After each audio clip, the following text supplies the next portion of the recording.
Oke. Terima kasih, Pak. Ya, terima kasih.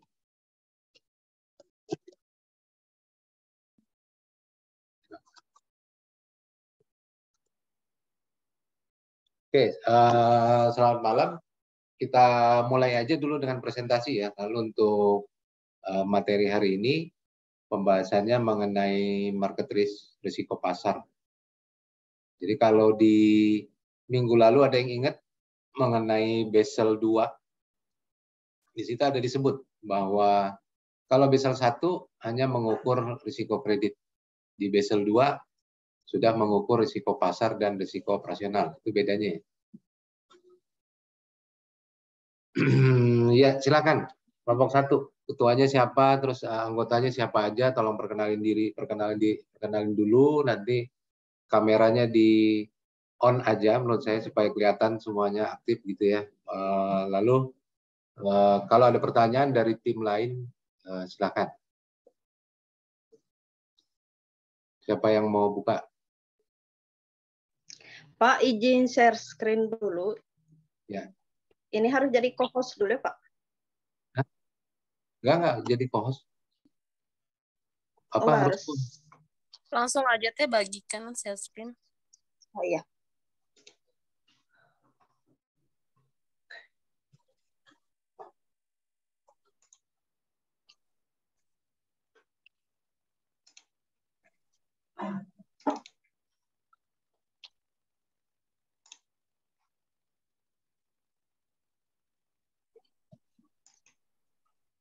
Yang ini ya.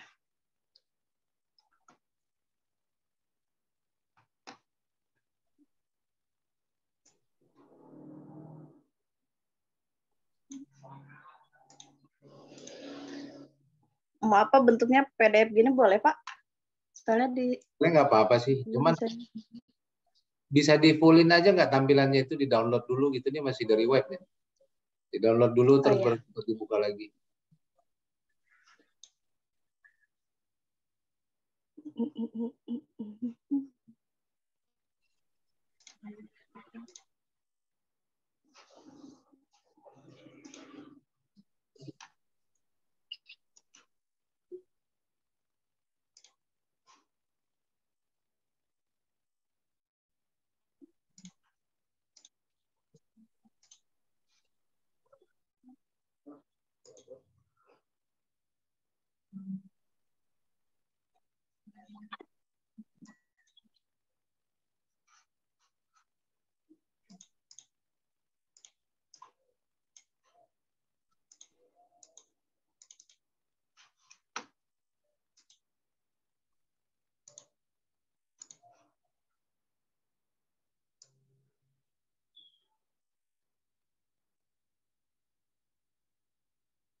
Udah, Bu Sherly belum?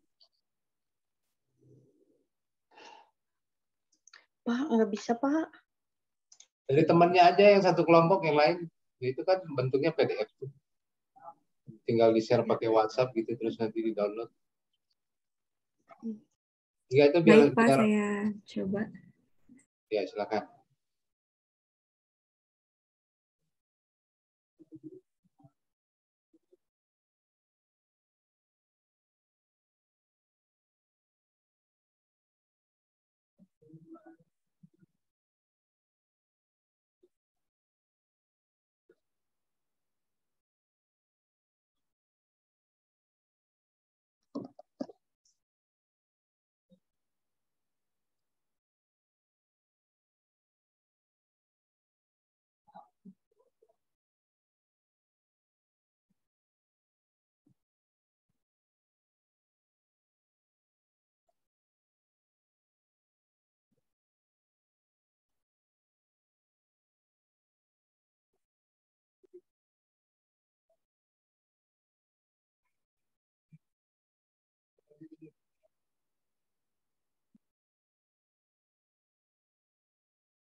Nggak bisa nge-share, Mbak siapa? Mbak Nurlela. Oh, barusan dicoba tapi keluarnya nggak PPT-nya, Pak. Dicoba sekali lagi nih.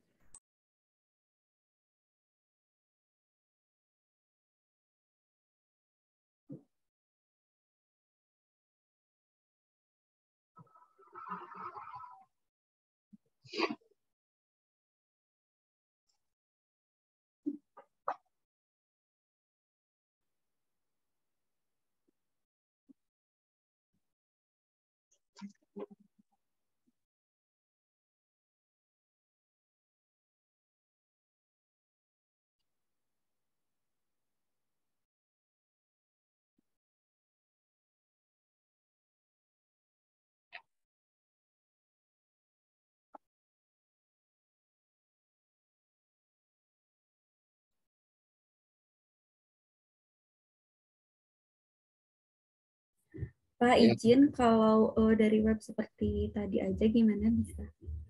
Oh, kenapa ya itu ya? Oke, PDF. Ya udah nggak apa-apa, tapi maksudnya coba ditampilin full screen gitu ya, jadi bisa kebaca, nggak kecil-kecil gitu. Silakan, silakan.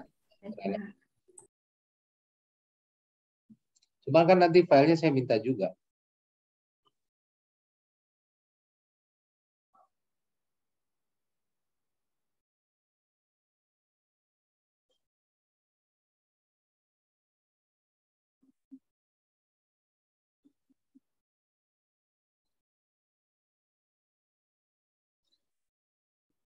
Tes Erli. Iya, iya.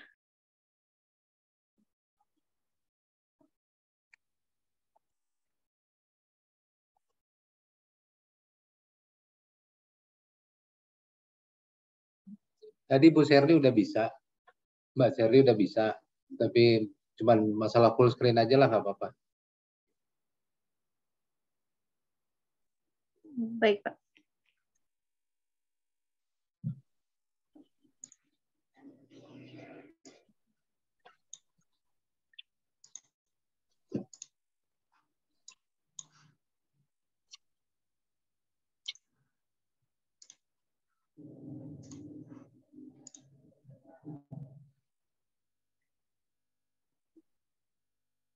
Ya, silakan.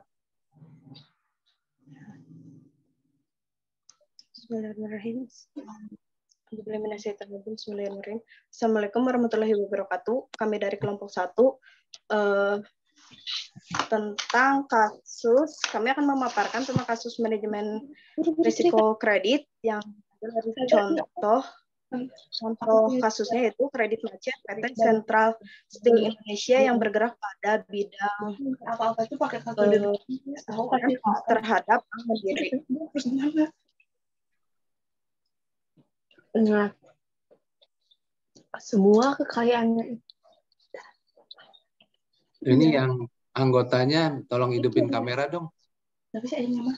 Febri bisa di-mute? Anjir.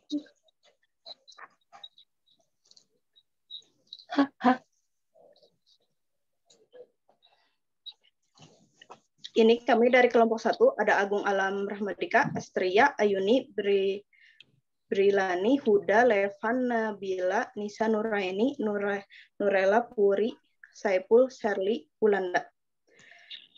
Yang pertama yang akan saya sampaikan, kredit dan kredit bermasalah. Kredit merupakan suatu fasilitas keuangan yang memungkinkan seorang berusaha untuk meminjam uang untuk membeli produk dan membayarnya kembali dalam jangka waktu yang telah ditentukan.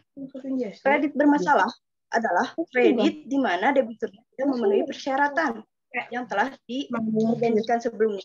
Misalnya, mengenai pengambilan pokok pinjaman, peningkatan margin deposit. Minimal juga. Sorry, ini ada yang hidup mic-nya nih. Siapa nih? Sherly, tolong matiin. Febri, Pak. Febri. Febri ya, Febri. Febri dari... Febri, tolong mic-nya dimatiin dong. Ya, ya silakan terus ya, Sherly. Nah, selanjutnya akan dipaparkan oleh Saipul.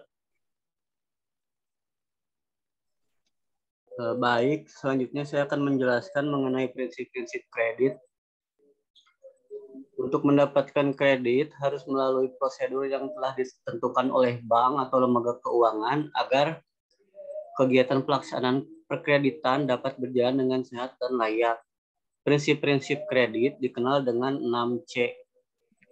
C yang pertama adalah karakter. Karakter merupakan pemberian kredit atas dasar kepercayaan, yaitu adanya keyakinan dari pihak bank atau pemberi kredit bahwa peminjam memiliki moral, watak, ataupun sifat pribadi yang positif, kooperatif, dan juga penuh rasa tanggung jawab dalam kehidupan pribadi sebagai manusia, anggota masyarakat, ataupun dalam menjalankan kegiatan usahanya. Lalu C yang kedua adalah capacity. Capacity merupakan suatu penilaian kepada calon debitur mengenai kemampuan melunasi kewajiban-kewajibannya dari kegiatan usaha yang dilakukannya atau kegiatan usaha yang akan dilakukan yang akan dibiayai oleh kredit dari bank. Lalu C yang ketiga adalah kapital. Kapital yaitu jumlah dana atau modal sendiri yang dimiliki oleh calon debitur. C yang keempat yaitu kolateral, yaitu barang-barang jaminan yang diserahkan oleh peminjam atau debitur sebagai jaminan atas kredit yang diterimanya. Lalu C yang kelima adalah condition of economy. Condition of economy merupakan situasi dan kondisi sosial, politik, ekonomi, budaya, dan lain-lain yang mempengaruhi suatu negara, mempengaruhi keadaan perekonomian suatu negara pada suatu saat atau pada kurun waktu tertentu yang kemungkinannya akan dapat mempengaruhi kelancaran usaha dari perusahaan yang memperoleh kredit. Lalu C yang terakhir adalah constraint.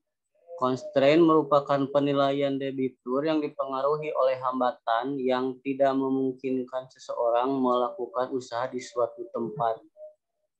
Selanjutnya akan diteruskan oleh Saudari Yul. Siapa ya? Iya, Belanda. tujuan kredit itu ada dua. Yang pertama adalah profitability, yaitu bertujuan untuk memperoleh hasil kredit berupa keuntungan yang diteguk dari pemungutan bunga. Yang kedua ada safety, yaitu keamanan dari prestasi atau fasilitas yang diberikan harus benar-benar terjamin, sehingga profitability dapat benar-benar tercapai tanpa hambatan yang berarti. Selanjutnya akan dijelaskan oleh Astria. Sedangkan fungsi kredit adalah menyalurkan dana-dana yang dibutuhkan oleh masyarakat. Untuk itu, fungsi kredit sebagai berikut. Pertama, kredit dapat meningkatkan daya guna dari modal. Artinya, bahwa para pedagang kecil dapat menikmati kredit bank untuk memperluas usahanya, mengembangkan usaha dan kesempatan untuk berusaha. Lalu, kredit dapat meningkatkan daya guna suatu barang. Artinya, dengan bantuan kredit, maka para pedagang kecil dapat memproduksi bahan mentah menjadi bahan jadi. Berarti dapat meningkatkan daya guna barang tersebut. Kemudian, kredit sebagai alat stabilisasi ekonomi. Bahwa dalam menghadapi keadaan perekonomian yang kurang sehat, maka kredit dapat dijadikan sebagai alat stabilitas ekonomi. Misalnya dalam usaha pengendalian inflasi, peningkatan ekspor, serta pemenuhan kebutuhan pokok rakyat. Yang terakhir, kredit sebagai jembatan untuk meningkatkan pendapatan nasional. Bantuan kredit digunakan para usahawan untuk memperbesar volume usaha produksinya. Peningkatan usaha nantinya diharapkan akan meningkatkan profit. Bila keuntungan secara kumulatif dikembangkan lagi, dalam arti kata dikembalikan ke dalam struktur permodalan, maka peningkatan akan berlangsung terus-menerus dan akibatnya pendapatan terus meningkat. Selanjutnya akan dipresentasikan oleh teman saya, Nisa. Silakan. Oke, untuk jenis kredit ada beberapa. Yang pertama, jenis kredit berdasarkan tujuan atau kegunaannya. Yang pertama ada kredit konsumtif, yaitu kredit yang dipakai untuk memenuhi kebutuhan pribadi ataupun kredit rumah. Namun kredit jenis ini sangatlah tidak produktif. Selanjutnya ada kredit modal kerja atau kredit perdagangan, yaitu kredit yang akan dipakai oleh debitur untuk menambah modal kerja atau usaha. Nah, untuk kredit jenis ini sangatlah produktif. Ketiga ada kredit investasi, yaitu kredit yang dipakai untuk investasi yang bersifat produktif. Namun hasilnya baru dapat diperoleh setelah jangka waktu tertentu atau dalam jangka waktu yang relatif lama. Biasanya dalam pemberian kredit semacam ini terdapat grace period. Contoh kredit semacam ini misalnya kredit bagi perkebunan karet dan sebagainya. Yang kedua ada jenis kredit berdasarkan jangka waktu pengembaliannya. Ada kredit jangka pendek, yaitu kredit yang mempunyai jangka waktu paling lama hanya 1 tahun aja. Yang kedua ada kredit jangka menengah, yaitu kredit yang mempunyai jangka waktu antara 1 sampai 3 tahun. Nah, yang terakhir ada kredit jangka panjang, yaitu kredit 3 tahun. Untuk materi selanjutnya akan dijelaskan oleh Puri.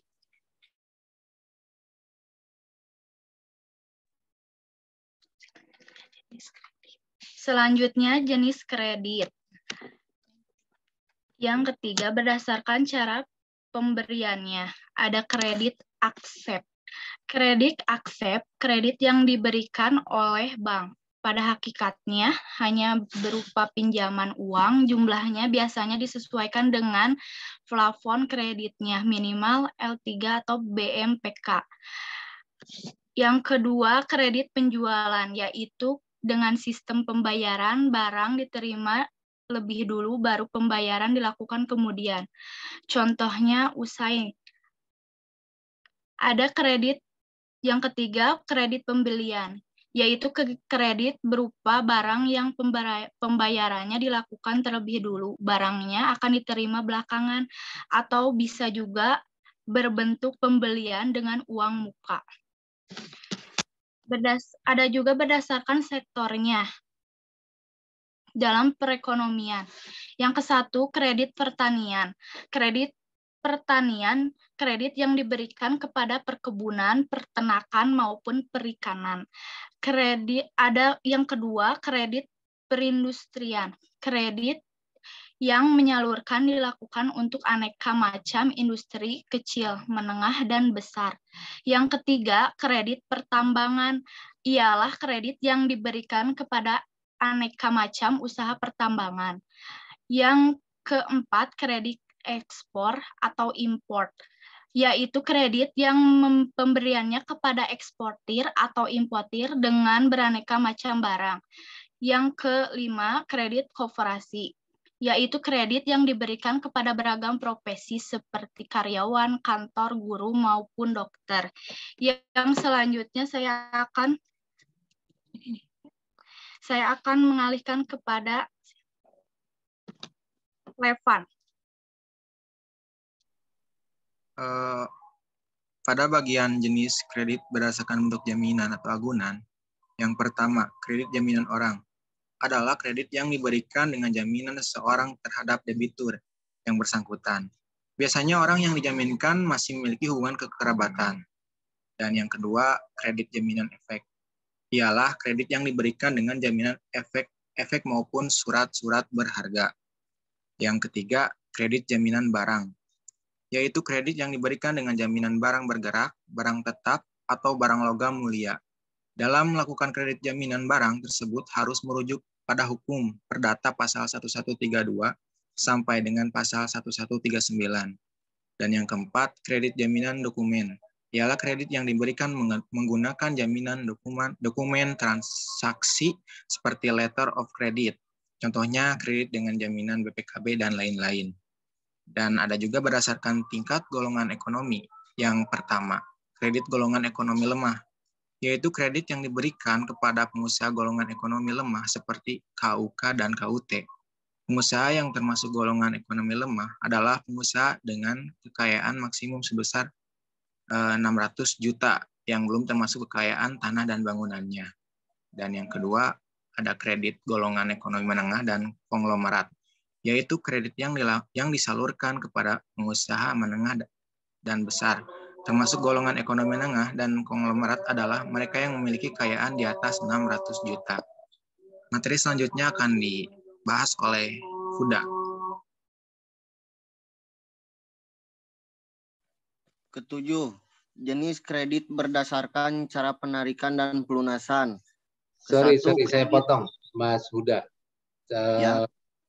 Langsung ke case-nya aja kali ya. Kalau definisinya kan udah cukup tuh. Iya, Pak. Case-nya tadi yang PT MCI itu di halaman berapa? Langsung ke situ aja. Nanti waktunya nggak cukup. Kasusnya Baik, tadi. Pak. Nah ini definisi kan udah ini ya, maksud saya. Kita kan mau bahas kasusnya. Yuk, silakan. Nurella, Kak, yang slide 11, Kak. Agung, langsung kredit macet ya, Pak? Oh iya, Bukan, langsung ke kasusnya aja tuh. Nah, yang kredit. Nah, ya, ini. kredit macet PT CSI.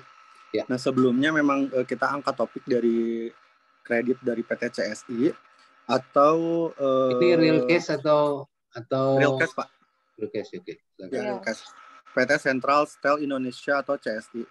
Nah, untuk diketahui kasus ini bermula dari PT CSI, yaitu merupakan perusahaan yang bergerak di bidang peluburan besi menjadi besi beton dan besi ulir untuk bahan bangunan yang didirikan pada tahun 2005. Nah, si PT CSI ini mendapatkan fasilitas kredit dari salah satu bank BUMN, yaitu Bank Mandiri dari tahun 2011 sampai 2014. Adapun kredit dari PT CSI itu mencapai ratusan miliar rupiah. Total kreditnya itu sekitar 500 miliar. Itu didapat dari Direktur Penyidikan pada Jampidus Waris Sadono beberapa waktu lalu. Sorry, saya potong lagi. Ngingetin juga buat yang lain, nanti kalau besok kalau case, nama ininya disamarkan aja gitu ya, karena ini kan real case. Kalau di dalam di waktu saya mengajar, kadang-kadang saya menyebutkan real case, nggak apa-apa. Cuman kalau ini kan nanti materi ini saya share ke YouTube nih. Cuma kalau case yang nggak enak nanti agak terdengar sama korporasinya atau PT CSI-nya kita yang agak ini gitu ya. Jadi next kalau ini mungkin nama PT, nama ininya disamarkan aja gitu ya. Oke, silakan Mas Agung. Lanjut Pak. Terdapat, nah ini kenapa kasus ini muncul? Salah satunya itu terdapat adanya pemalsuan laporan keuangan yang dilakukan oleh PT tersebut dalam mengajukan permohonan kredit kepada salah satu bank BUMN.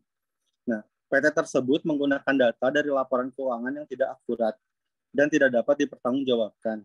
Peristiwa ini terjadi pada salah satu bank BUMN. Peristiwa ini terjadi pada salah satu nasabah bank BUMN yang tidak melaporkan kondisi kekayaan yang dimiliki dengan transparan. PT tersebut menyajikan laporan keuangan tidak secara seutuhnya, tidak menyajikan neraca keuangan dengan sebenarnya, yakni berupa arus kas, besaran utang kepada pemegang saham, serta adanya informasi pembayaran dividen dan pembayaran utang kepada pemegang saham. Sehingga pada saat itu Bank Mandiri menyetujui untuk memberikan kredit tersebut kepada PT CSI. Lanjut slide berikutnya oleh Nurella. Nah, sedangkan laporan keuangan adalah informasi keuangan yang disajikan dan disiapkan oleh manajemen dari suatu perusahaan kepada pihak internal dan eksternal dengan menyajikan informasi yang aktual, akurat, objektif, dan informatif yang cukup untuk melakukan penafsiran tentang transaksi bisnis dan berguna untuk memprediksi atau membandingkan earning power. Selanjutnya,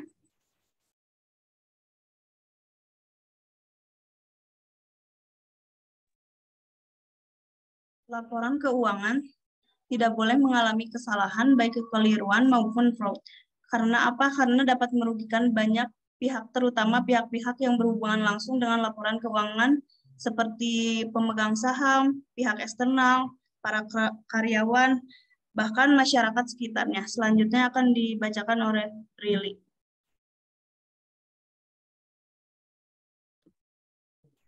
Brilinya nggak hadir, Kak. Nah, dalam melakukan kegiatan meminjam, calon debitur diwajibkan untuk memiliki beberapa hal yang dapat meyakinkan pihak kreditur di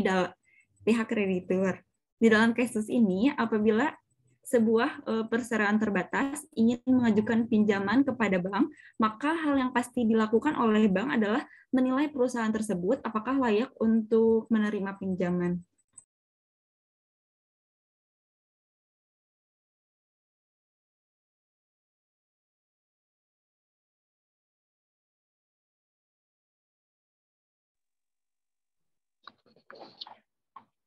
Agar perseroan terbatas dapat menerima pinjaman dari bank sebesar yang diajukan, maka perseroan terbatas tersebut perlu memiliki reputasi yang baik dalam kualitas maupun finansialnya.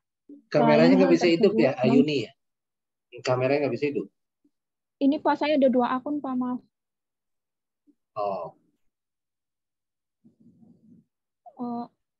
Lanjut aja, lanjut. Selain hal tersebut, bank juga harus dapat mengkonsiderasikan pemberian kredit terhadap perseroan terbatas atas planning pemberian kredit tersebut agar dapat terhindar dari hal-hal yang tidak diinginkan. Selanjutnya oleh Kak Astria.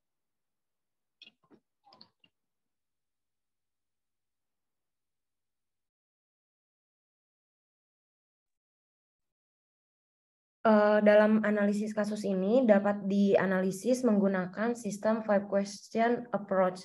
Yang pertama, profitable.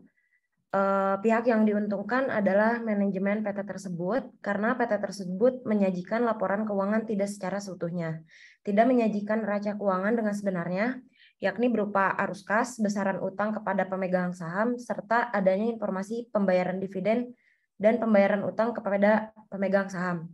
Yang kedua, legal. PT tersebut dapat dikenakan sanksi dari perbuatan yang dilakukan. Yang ketiga, ada fair. Perbuatan manajemen PT tersebut berdampak pada dirugikannya publik, yakni bank, dengan memperoleh informasi yang menyesatkan, sehingga keputusan yang bank tersebut ambil pun menjadi salah. Yang keempat, ada right. Hak-hak bank tersebut pun tidak diterima dengan baik akibat adanya pemalsuan ini. Yang terakhir, sustainable development.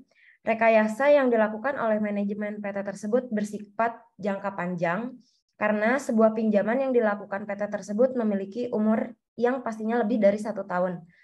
Namun, akibat pemalsuan data yang pada kenyataannya, PT tersebut tidak mampu membayar apa yang menjadi kewajibannya. Akhirnya menimbulkan masalah kredit macet yang sampai pada ke ranah hukum.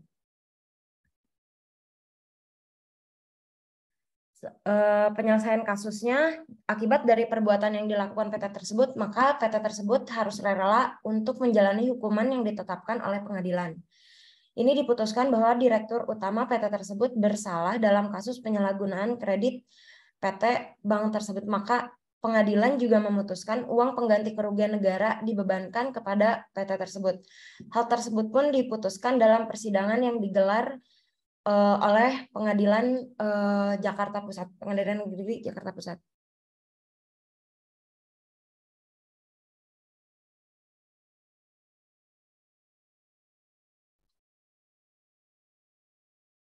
Sekian presentasi dari kelompok 1. Mohon maaf apabila ada salah kata dan penyampaian. Apabila ada yang mau ditanyakan, silakan. Terima kasih.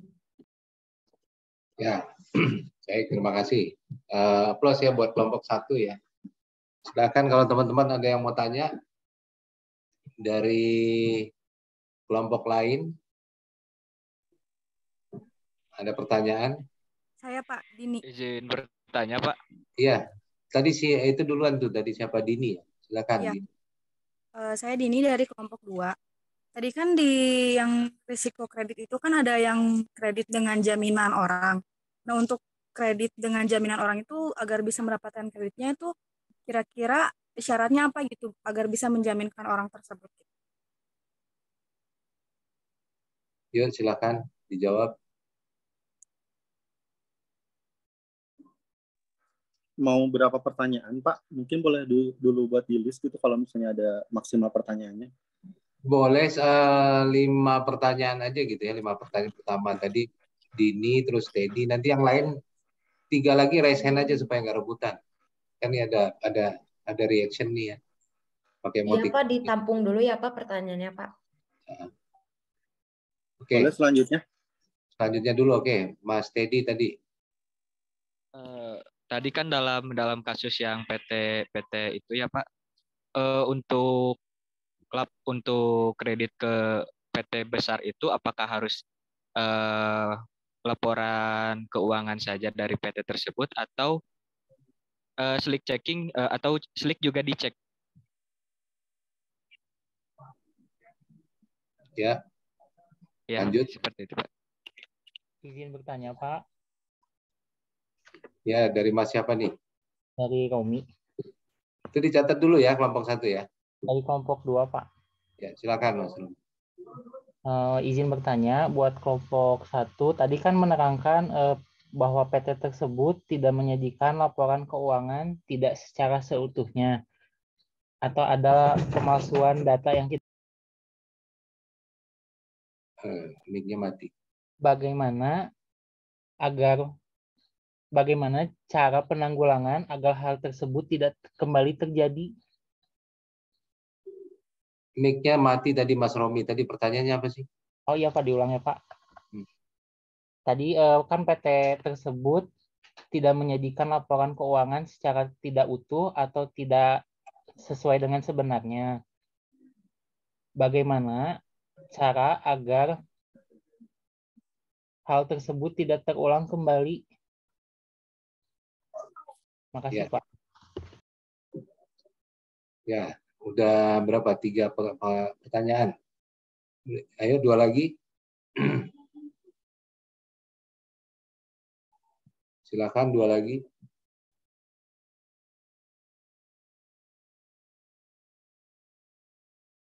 Oke, kalau nggak ada mungkin bisa dijawab kelompok 1. Boleh Pak, yang pertanyaan nomor 1, yang resiko dengan jaminan orang agar bisa mendapatkan kreditnya jaminannya apa? Itu kan tadi pertanyaan gitu ya. Betul. Kalau sebenarnya menurut pandangan saya, di dalam arti kredit jaminan orang, itu artinya kayak gini. Contohnya misalkan saya mau ngambil mobil, kredit mobil. Ada harus 1 orang yang menjadi jaminan. Contohnya seperti ibu saya. Nah, pengertiannya itu mungkin seperti itu. Betul nggak Pak? Oke, saya lurusin.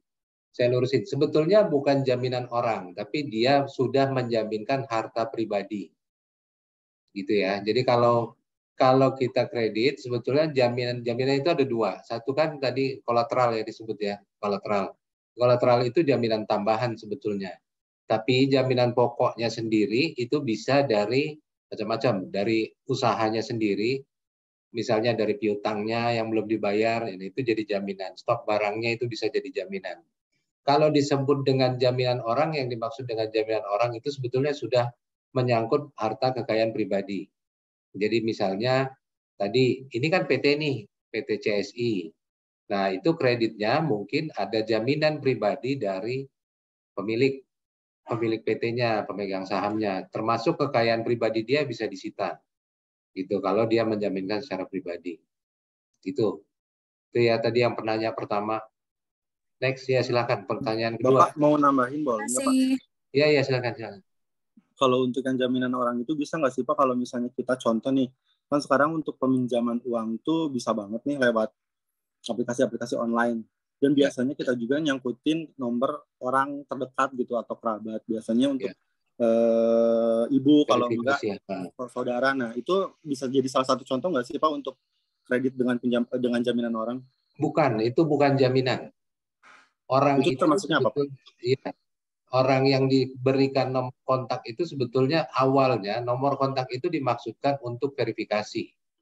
Gitu ya. Dan kalau terjadi apa-apa yang dikontak ke sana. Tapi dalam pelaksanaannya itu sudah banyak menyimpangnya kenapa? Jadi orang itu yang ikut diberikan kalau ada collection gitu ya, ada penagihan, ada tunggakan, nanti orang itu juga jadi ikut dibebankan.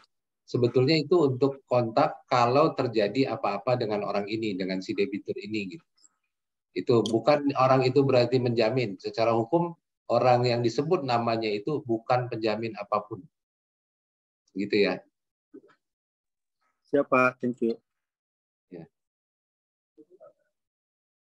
Monggo dijawab pertanyaan kedua tadi itu. Silakan. Pak, maaf boleh diulang nggak ya yang pertanyaan nomor 2 tadi dalam kasus PT ini untuk kredit apakah laporan keuangan saja atau SLIK juga dicek? Boleh diulang nggak Pak? Maaf. Tadi Ya siapa itu, ya? iya tadi kan yang ditanya emang itu. Apakah SLIK itu gini? Saya takutnya definisi SLIK sendiri belum pernah dengar ya. Itu sistem laporan informasi.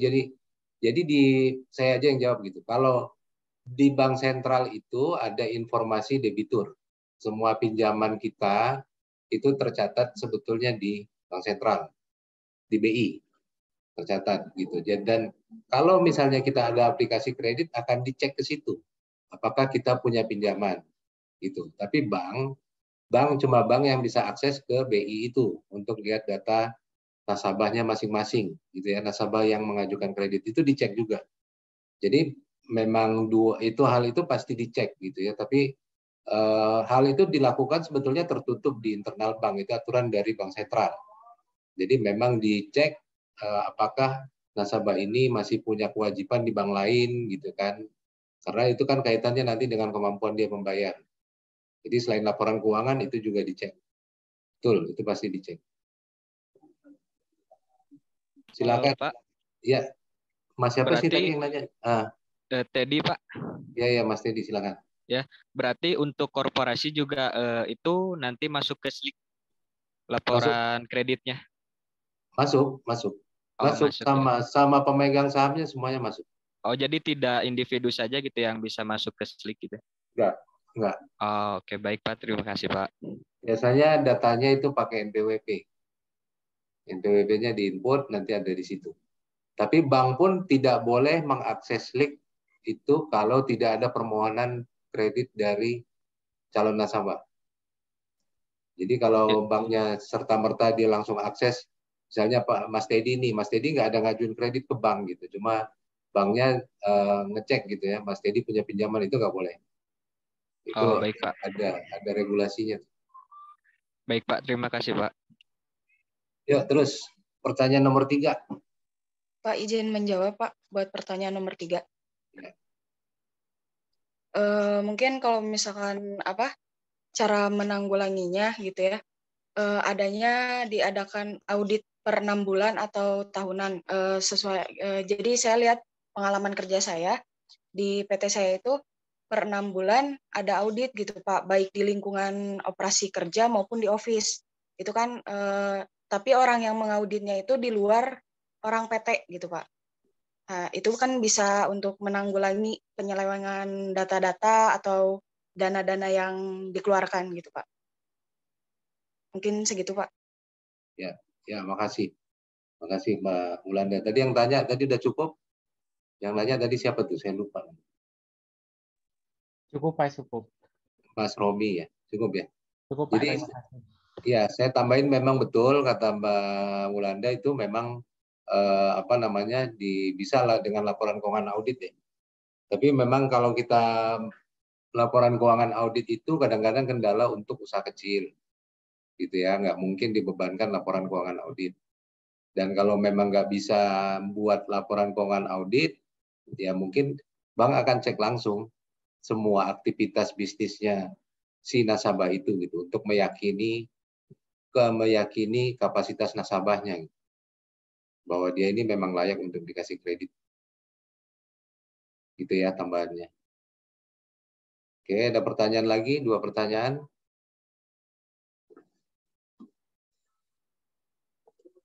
Kalau nggak ada, terima kasih ya buat kelompok 1. Cuma sekarang saya pengen tanya, kalau kita, ini kan kemarin waktu kredit, kita itu membahas sebetulnya mengenai risiko kredit gitu ya, risiko kredit. Dan ini case-nya memang terjadi nih, case seperti ini. Dan sebetulnya apa mitigasi bank yang bisa bank lakukan? Ada yang bisa jawab? Untuk mengatasi hal-hal seperti ini. Kalau dikaitkan sama kuliah minggu lalu tuh, kuliah waktu kita belajar risiko kredit. Mitigasi banknya apa? Melakukan survei Pak sebelum diberi kredit. melakukan survei. Biasanya dari pihak bank suka ada survei-survei gitu kan Pak, kalau misalkan kita apa? Ya itu Memberikan jaminan juga bisa ya Pak?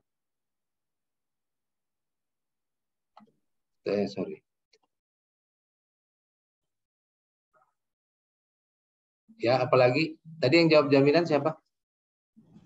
Fitri Pak. Fitri. Kelompok 1 juga? Saya dari kelompok 3 Pak. Oh, kelompok 3. Tuh yang jawab. Itu betul, salah satunya itu. Salah satunya dengan minta agunan. Apalagi?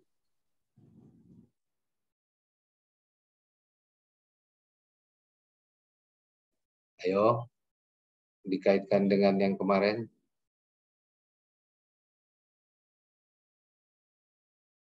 Agunan. Sesudah agunan, kalau dia macet, agunan itu diapain? Misalnya PT ini, dan dia memberi Dilelang, Pak. Dilelang. Ya, itu yang dimaksud dengan waktu kita kemarin di materi risiko kredit recovery. Recovery-nya dari agunan tambahan tadi itu. Agunan tambahannya apa? Agunan tambahannya aset yang dia kasih. Jadi agunan itu ada 2 sebetulnya, agunan pokok dan agunan tambahan. Agunan pokok yang berasal dari usaha si nasabahnya itu. Lalu agunan tambahan itulah yang aset-aset yang dia serahkan gitu ya, misalnya ada tanah atau bangunan, itu agunan tambahan. Jadi betul salah satunya tadi dengan meminta agunan, yang kedua juga recovery. Recovery, jadi bank itu bisa melakukan recovery misalnya dengan, kan banknya udah dikasih kewenangan tuh untuk melakukan lelang gitu ya, atau melakukan penjualan gitu ya terhadap agunan itu. Nah itu buat banknya itu jadi recovery. Satu lagi, apa lagi?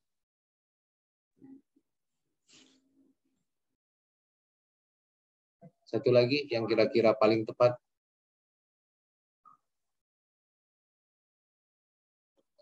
Untuk mitigasi risiko kredit.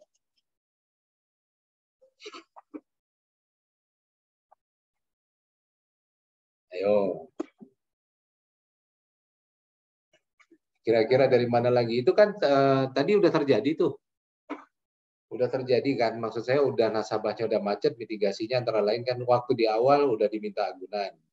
Nasabahnya macet, agunannya dijual. Selama Kalau reschedule boleh nggak Pak? Reschedule untuk pembayarannya? Reschedule boleh. Ini dari Mbak siapa tuh? Nggak kelihatan kameranya. Yang jawab siapa? Sonia Pak. Ya. Ya, salah satu sebetulnya reschedule ini gini. Jadi ada 3 model gitu ya. Ada reconditioning, ada rescheduling, ada restructuring. Gitu. Jadi ada 3. Ya, kasih. Sebentar ya. Sorry saya matiin kameranya. Ada 3 ininya. Ini kalau ini ya, maksud saya kalau kreditnya bermasalah gitu ya dan belum macet, nasabahnya masih punya kapasitas untuk membayar. Nasabahnya masih punya karakter yang baik untuk membayar, gitu ya. Cuman dia masalahnya sekarang mungkin kemampuannya agak turun, gitu ya, sistem usahanya. Nah itu bisa dilakukan. Ada 3 itu, ada rescheduling. Jadi rescheduling itu kita perpanjang jangka waktunya, gitu ya. Jadi untuk mengecilkan cicilan dia. Restructuring itu termasuk juga nanti dengan memberikan keringanan bunga, gitu. Lalu ada reconditioning, syarat-syarat lainnya itu dipermudah gitu. Jadi ada 3 ini. Tapi itu sebetulnya itu proses di tengah gitu ya. Maksud saya proses di tengah yang bukan sifatnya kalau kita ingin memantau usaha nasabah. Tapi ada satu lagi yang itu oke, bagus gitu ya. Ada satu lagi mungkin ada yang bisa kasih masukan? Mungkin harta bendanya bisa disita. Ya, harta benda disita kan udah sama tadi tuh sama yang jawabannya dijual gitu. Recovery. Menyerahkan kepada pihak berwajib, Pak. Itu sama, itu udah ini ada masalah legal. nggak apa? Day checking, Pak. Day checking di awal. Sebelum dia bermasalah baru day checking gitu kan. Kalau dia bermasalah kan nggak ada aplikasi baru, nggak ada permohonan kredit baru. Ini kayaknya banyak yang ngerti masalah bank juga, ini dapat istilah day checking, slick itu gitu. Ada lagi nggak yang kira-kira kita bisa lakukan dengan memantau usaha nasabah itu dari mana? Kalau dia ini kondisinya nanti akan memburuk atau membaik gitu. Survei, Pak. Pemulihan, Pak. Cek arus kas, Pak. Nah, itu. Siapa? Dini ya? Iya, Pak. Dini. Itu dia tuh. Cek cash flow nasabah. Gitu ya. Ngecek cash flow nasabah itu cek transaksinya dia kemana aja. Gitu. Frekuensinya berapa kali. Misalnya gini, selama ini, misalnya dia selama ini selalu jual beli, dan semua uangnya kan akan diminta masuk ke bank gitu ya.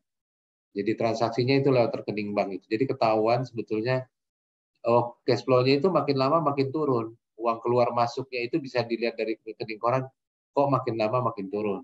Apakah ini karena omsetnya makin turun atau dia ada kebocoran tuh. Kadang-kadang debitur itu kan nakal-nakal juga ya. Jadi dia beli apa gitu, beli aset, beli properti gitu kan. Nah, nanti cash flow-nya akan terganggu. Gitu ya. Betul, jadi salah satunya lagi dengan memonitor cash flow-nya dia. Jadi sebelum kita masuk yang ke terakhir tadi itu, upaya terakhir ya. Jadi kita bisa melakukan restrukturisasi, bisa melakukan sebelum restrukturisasi, sebelum dia bermasalah, kita bisa monitor cash flow-nya gitu ya. Sampai ke tahap terakhir mungkin agunannya tuh kita recovery. Agunannya kita coba jual gitu. Karena bank pun sebetulnya nggak mau gitu jual agunan gitu ya, karena nanti nilainya akan jatuh. Oke, terima kasih ya buat kelompok 1. Kita aplaus dulu buat kelompok 1. Bagus ininya presentasinya. Selamat buat kelompok 1. Nanti materinya tolong di-share gitu ya, tolong di-share di grup. Tadi catatan saya nanti kalau buat kelompok berikutnya mungkin langsung ke case-nya aja gitu ya. Terus dikaitkan juga dengan yang topik yang sedang kita bahas gitu ya. Kan kalau kemarin risiko kredit berarti yang mesti dilakukan mitigasinya apa gitu kan, poinnya gitu ya. Mitigasi kalau kita mau mengatasi risiko kredit ini seperti apa gitu. Saya kira itu aja. Terima kasih ya kelompok 1. Baik, Pak. Terima kasih. Baik, Pak. Terima kasih. Oke, kita lanjut sekarang dengan risiko pasar.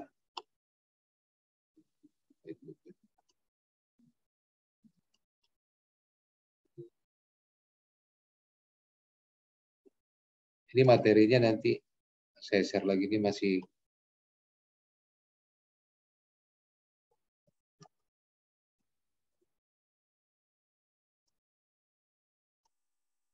oke.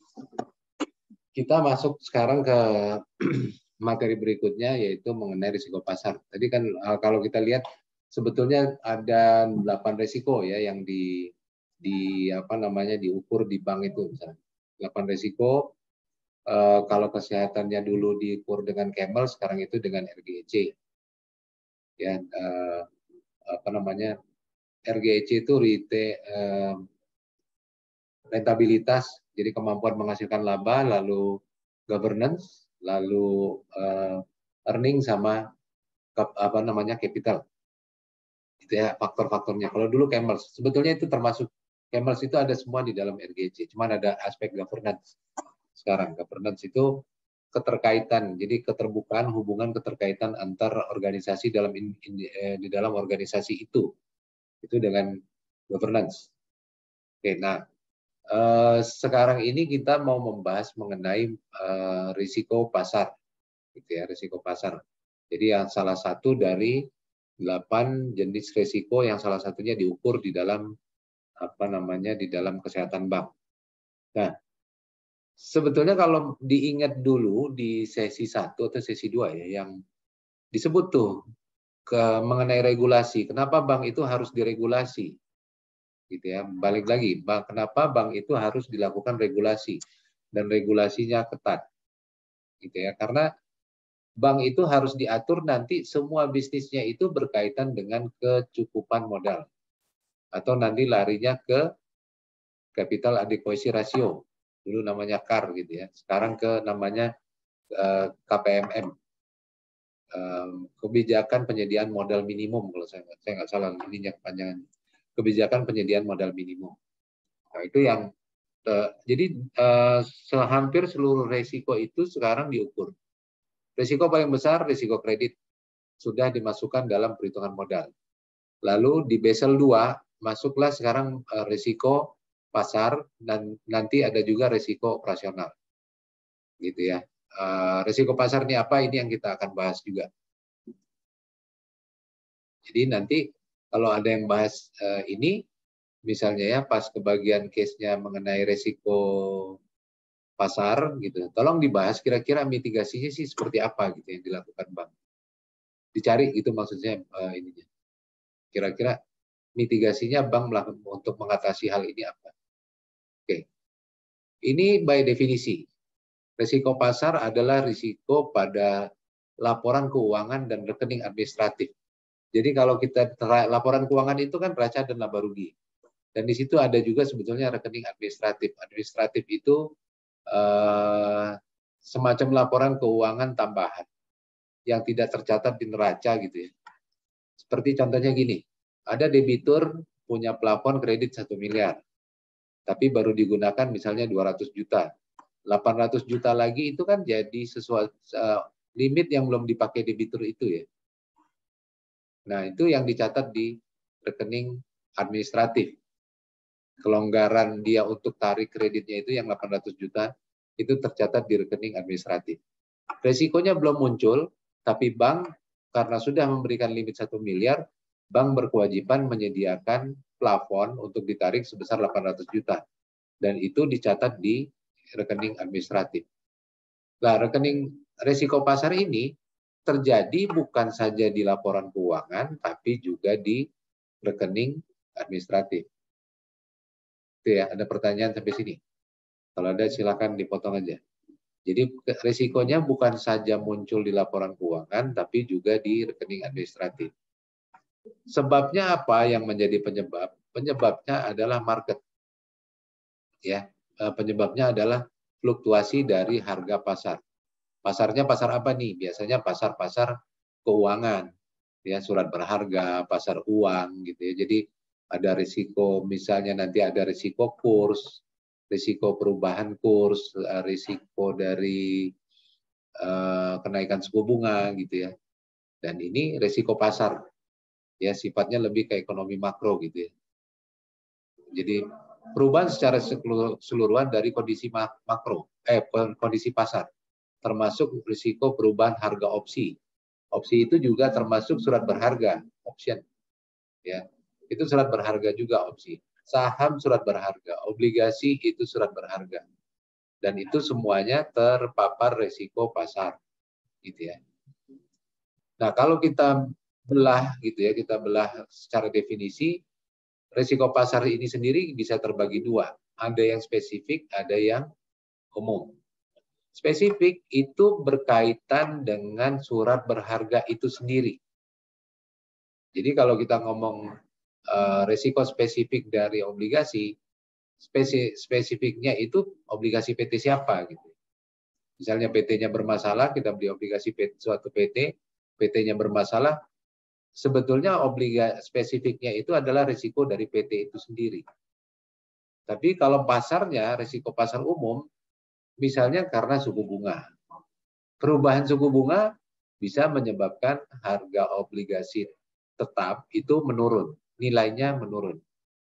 Gitu ya. Ini kalau pasar. Tapi kalau spesifik itu berkaitan dengan individual, dengan perusahaan itu sendiri. Ya. Misalnya perusahaannya bermasalah, kita beli obligasi PLN, ternyata PLN-nya bermasalah gitu. Nah, itu berkaitan dengan perusahaannya sendiri. Tapi kalau risiko pasar umum ini terkait dengan pergerakan harga pasar yang berpengaruh kepada instrumen keuangan tadi, entah itu surat berharga, entah itu bentuknya opsi, saham gitu ya. Ya itu yang terkait dengan risiko pasar. Sampai sini ada yang mau bertanya, silakan.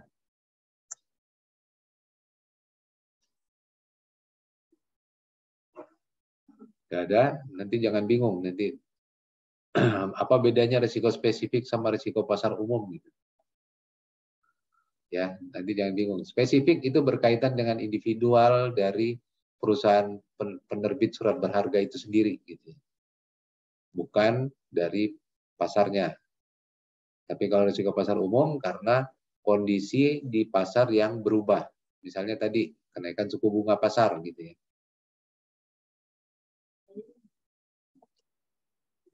Nah ini pembelahannya. Ini ada risiko pasar, ada spesifik, ada risiko pasar umum. Risiko spesifik akibat faktor risiko kredit dari penerbit surat berharga.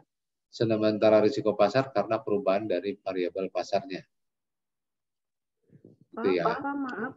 Iya, silakan. Slide-nya udah. Hah? Slide-nya belum berubah, Pak. Oh, nggak berubah? Waduh. Iya. Oke.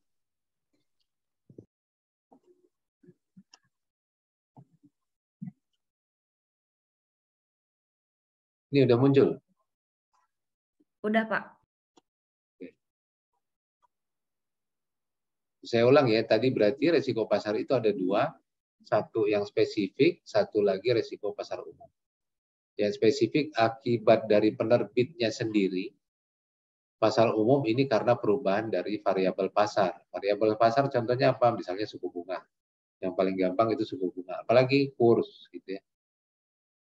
Contohnya gimana? Misalnya gini, kita punya beli obligasi dalam bentuk dalam bentuk yang melemah siapa ya? Misalnya dengan obligasi US dollar gitu ya. Kita beli obligasi US dollar. Kalau misalnya PT-nya misalnya taruhlah satu perusahaan di luar negeri misalnya PT apa gitu, PTA gitu. Di Amerika dia menerbitkan obligasi kita beli. Kalau misalnya perusahaan yang bermasalah, PTA itu bermasalah, ini disebut dengan risiko spesifik.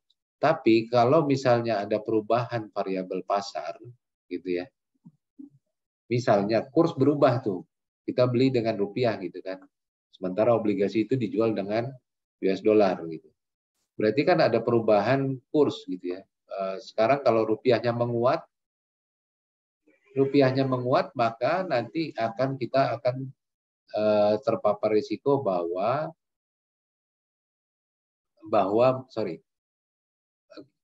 penghasilan kita akan berkurang gitu ya, karena kan kursnya menguat tuh, rupiahnya yang menguat berarti dolarnya yang melemah. Jadi selama ini kita dapat rupiahnya lebih banyak karena ini dalam US dollar gitu ya. Selama ini kita dapat rupiahnya lebih banyak, sekarang karena rupiahnya menguat kita akan memperoleh rupiahnya itu lebih sedikit gitu ya. Itu akibat dari perubahan variabel pasar. Nah, ini ada 4 kategori risiko pasar itu, mulai dari suku bunga tadi yang saya sebut ya, misalnya perubahan suku bunga pasar, perubahan kurs gitu ya, lalu ekuitas, risiko ekuitas dan risiko komoditas. Ya. Risiko suku bunga, kurs dan komoditas berasal dari posisi trading book dan banking book. Sedangkan ekuitas berasal dari posisi trading book. Jadi gini, nanti saya definisinya slide-nya saya sampaikan. Maksudnya antara trading book dengan banking book gitu ya. Banking book itu semua yang tercatat di neraca yang kita simpan kita investasikan di neraca itu bukan untuk dijual kembali. Misalnya apa? Misalnya kalau kita punya di neraca kita ada kredit, gitu ya, ada kredit yang disalurkan, ada dana yang dihimpun, itu kan sifatnya bukan investasi, gitu ya, dan itu akan stay di neraca kita, gitu. di neraca bank. Tapi kalau dia yang trading book, kita misalnya membeli surat berharga dengan maksud untuk nanti dijual kembali. Itu yang ada di trading book. Nah, bedanya gimana nanti kalau yang ada di banking book, itu umumnya dicatat berdasarkan harga perolehan. Tapi yang trading book itu dicatat berdasarkan harga pasar. Jadi kalau kita misalnya membeli obligasi dengan tujuan untuk dijual kembali, itu maka obligasi itu akan mengikuti harga pasar. Dicatat mengikuti harga pasar. Setiap hari bisa berubah. Gitu ya. Setiap hari bisa berubah nilainya dan itu bisa menjadi kerugian atau keuntungan dari bank. Gitu ya. Tapi kalau misalnya kita menempatkan uang untuk membeli saham satu perusahaan untuk tujuan investasi jangka panjang, maka itu dicatat berdasarkan nilai perolehan. Berubah pun tidak akan diakui secara harian gitu ya. Kalau pun ada perubahan harga, tidak akan diakui secara harian. Itu maksudnya yang dimaksud dengan banking book dan trading book. Kadang-kadang itu istilah itu membingungkan gitu ya buat sebagian dari kita. Dan risiko pasar itu bisa terpapar di mana saja. Suku bunga, nilai tukar, dan komoditas ini bisa berdampak di trading book maupun di banking book. Sedangkan risiko ekuitas itu berdampak di sisi trading book, hanya di trading book. Gitu ya. Nah, ini definisinya masing-masing. Risiko suku bunga adalah akibat dari perubahan harga instrumen keuangan dari posisi trading book atau akibat perubahan nilai ekonomis dari posisi banking book yang disebabkan oleh perubahan suku bunga. Nanti saya jelaskan contohnya. Risiko nilai tukar, nah itu tadi yang saya bilang. Misalnya kita investasi di obligasi, itu obligasinya dalam bentuk US dollar gitu ya. Ternyata kursnya meningkat, kurs rupiah menguat, kurs US dollar melemah gitu ya. Berarti nanti jumlah rupiah yang kita terima waktu dia bayar bunga itu akan lebih kecil. Gitu ya.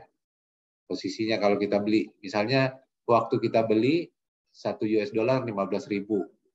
Berarti nanti kalau dia obligasi itu memberikan bunga $1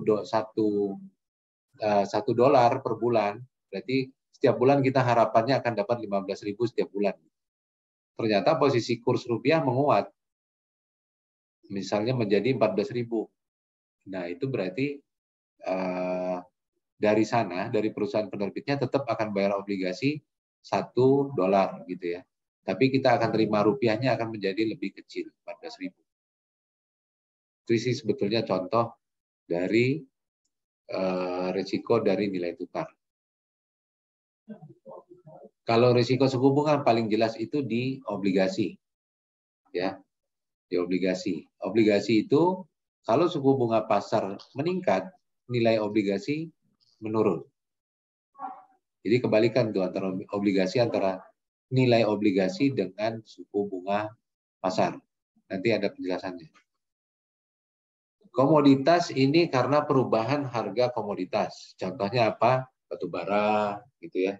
CPO, emas, itu komoditas. Jadi kalau harga komoditasnya berubah, maka kita bisa terdampak juga kalau kita berinvestasi di situ.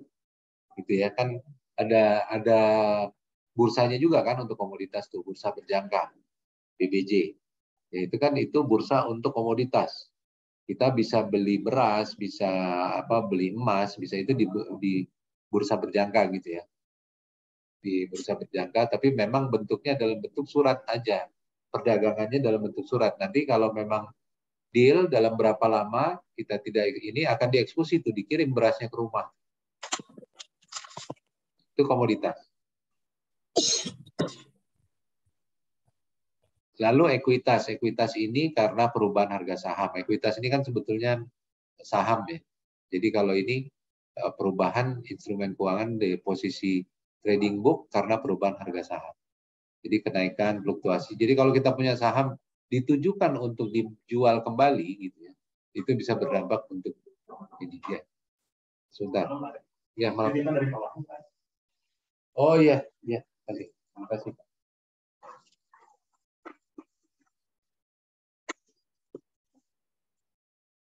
Oke, ada pertanyaan sampai sini?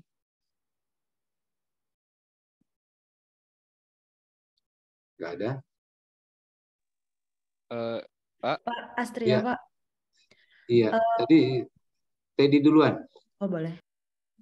Pak, kalau misalnya terjadi inflasi itu gimana, Pak?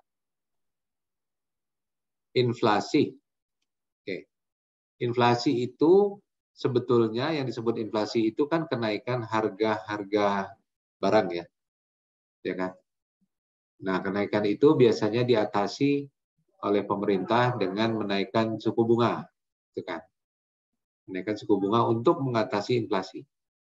Nah, itu sebetulnya kan nanti ada dampaknya di risiko pasarnya di situ, di risiko suku bunga. Inflasi itu kenaikan harga-harga barang. Gitu ya. Mungkin satu lagi kita bisa terpapar juga di sisi komoditas, gitu ya. Komoditasnya kan kalau inflasi berarti harga-harga barang naik tuh. Berarti nanti mungkin ada komoditas-komoditas yang kita investasi juga di situ dan itu bisa berdampak ke surat berharga dari instrumen keuangan yang kita tanamkan di situ.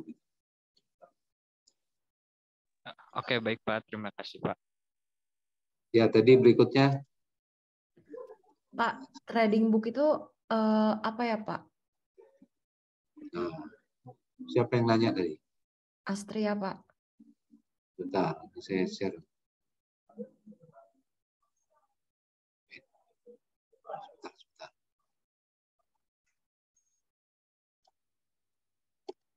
Jadi agak panjang saya ngejelasinnya tuh. trading book sama banking book.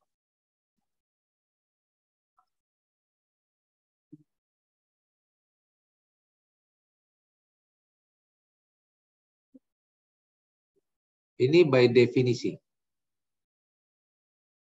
Ya, ini by definisi. Ntar nanti filenya saya kasih juga. Trading book adalah posisi perdagangan bank pada instrumen keuangan dalam neraca atau di rekening administratif. Tadi administratif, ingat itu misalnya adalah di rekening administratif itu ada hak dan kewajiban. Ada komitmen dan kontingensi. Komitmen tadi contohnya misalnya gini, kita udah janji ngasih plafon kredit ke nasabah 1 miliar, nasabahnya cuma pakai 200, berarti kita punya komitmen yang belum ditarik sekitar 800 juta. Gitu kan, itu dicatat di rekening administratif. Saldo kontingensi itu berkaitan dengan hak gitu ya. Jadi bank itu misalnya berhak mengklaim terhadap suatu transaksi, misalnya bank garansi gitu ya. Karena dan itu dicatat juga gitu, hak itu dicatat juga di rekening administratif. Nah, trading book ini seluruh posisi perdagangan bank pada instrumen keuangan ya, sebetulnya yang dimaksud dengan trading book itu sepanjang surat berharga itu dimaksudkan untuk dimiliki dan dijual kembali untuk memperoleh keuntungan. Itu ada di trading book. Jadi di neraca dia, cuman itu termasuk instrumen yang akan dijual kembali. Misalnya tadi, ada kita membeli obligasi dengan tujuan sementara, nanti akan dijual lagi. Kalau obligasinya misalnya nilainya meningkat gitu ya, kita mau jual lagi. Nah itu kalau niatnya untuk dijual kembali, itu dicatat di posisi di trading book. Nah ini misalnya bank membeli surat utang, obligasi dengan tujuan akan dijual kembali. Dan dalam jangka pendek, tanpa menunggu obligasi tersebut jatuh tempo. Tapi kalau bank itu membeli obligasi, lalu dia simpan sampai dia jatuh tempo, berarti itu bukan untuk dijual kembali kan? Dan itu masuk ke banking book. Jadi bank itu ada transaksi-transaksi yang sifatnya jangka pendek, gitu ya, sederhana, misalnya ini membeli jual valuta asing bersifat sederhana maupun derivatif, gitu yang dapat memperlancar. Nah ini dicatat di trading book.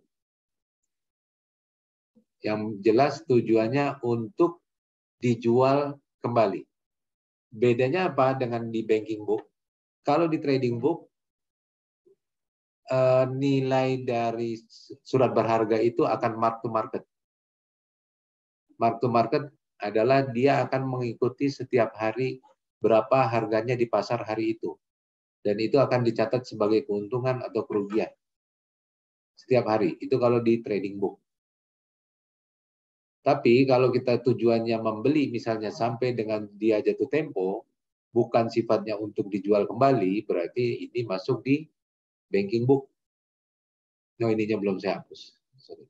Tapi banking book adalah istilah aset di neraca bank yang diharapkan dimiliki sampai dengan dia jatuh tempo.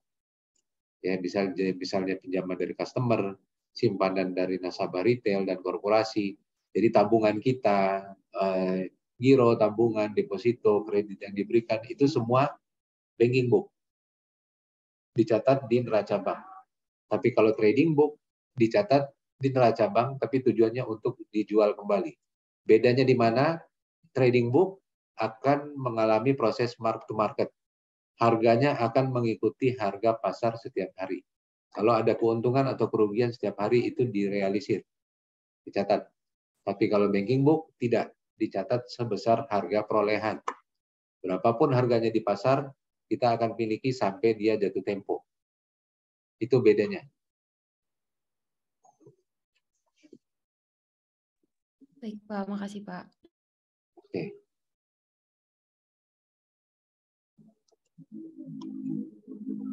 Oke, saya lanjut lagi. Tadi udah komoditas ya berarti yang beresiko di komoditas, misalnya tadi CPO, emas, lalu ekuitas kalau misalnya perubahan harga saham gitu ya. Nah, ini sumbernya ya. Sumber risiko pasar. Pertama dari kebijakannya perusahaannya sendiri, dari strateginya, kerugian potensial risiko suku bunga dalam banking book. Ada risiko nggak sebetulnya di dalam banking book bank? Ada banyak risikonya.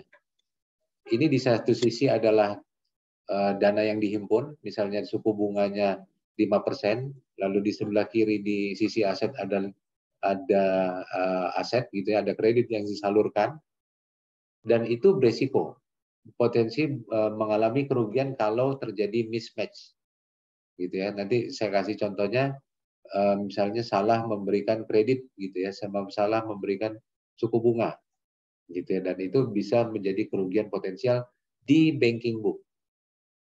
Karena itu sifatnya dimiliki sampai dengan dia jatuh tempo, bukan sifatnya yang dijual kembali gitu ya. Lalu ada kemungkinan juga portofolio. Portofolio ini misalnya gini, kredit yang kita salurkan itu portofolionya ternyata jangka panjang semua. Dulu ingat saya bilang makin panjang jangka waktu sebetulnya bergaris berbanding lurus antara suku bunga dengan jangka waktu dengan risiko. Suku bunga itu berbanding lurus dengan risiko itu berbanding lurus dengan jangka waktu juga. Kredit yang kita salurkan sifatnya semuanya jangka panjang, gitu ya. Sementara dana yang dihimpun bank semuanya sifatnya jangka pendek, misalnya. Itu kan berarti portofolio kita lebih banyak ke jangka panjang. Suatu saat nasabah funding jangka pendek pengen tarik dananya, banknya bisa kesulitan likuiditas. Gitu ya, bisa terjadi mismatch juga. Nanti ada contohnya. Lalu ada strategi ini masalah strategi trading. Ini bisa beda-beda dari setiap perusahaan gitu ya. Karakteristiknya seperti apa, posisi dia di market itu sebagai apa gitu. Jadi ada beberapa bank yang memang bertindak sebagai market maker.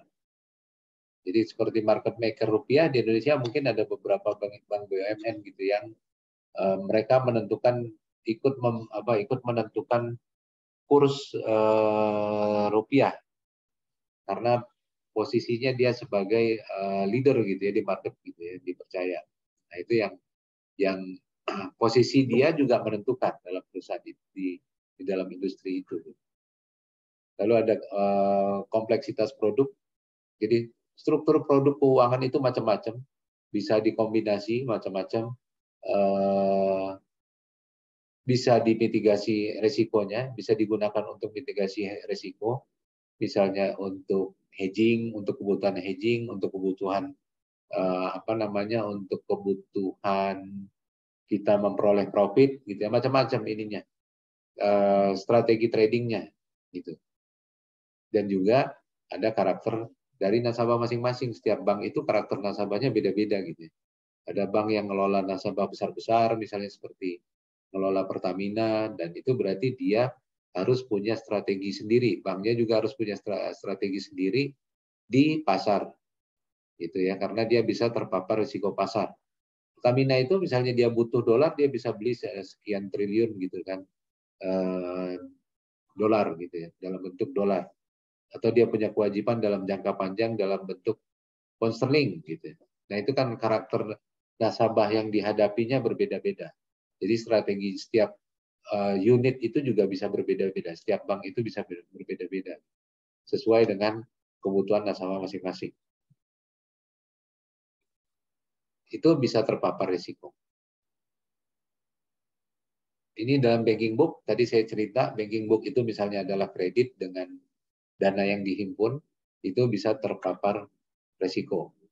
Gitu ya, misalnya suku bunganya itu salah, ternyata bunga yang dibayarkan ke nasabah dana itu lebih besar dari bunga yang diterima dari nasabah kredit. Itu bisa berisiko banknya mengalami kerugian.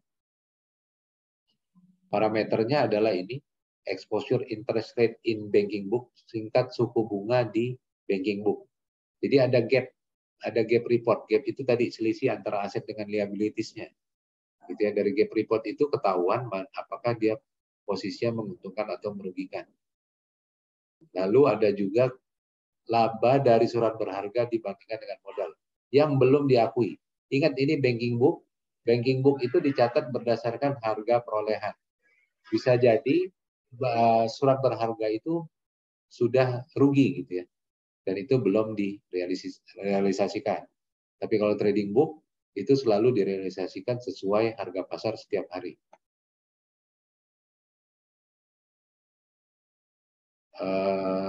Komposisi portofolio ini juga menjadi sumber dari risiko, bisa terdampak dengan risiko pasar. Ya, jadi ada misalnya rasio dari aset trading, rasio dari derivatif, FOC ini, fair value option gitu ya, dengan total aset. Jadi bank-bank itu sebetulnya berusaha membatasi risiko dengan memberikan limit tertentu gitu. Jadi mengelola di surat berharga ini dibatasi sekian gitu, berdasarkan fluktuasinya. Ya, jadi ada potensi kerugian ataupun keuntungan dari setiap transaksi yang dia lakukan.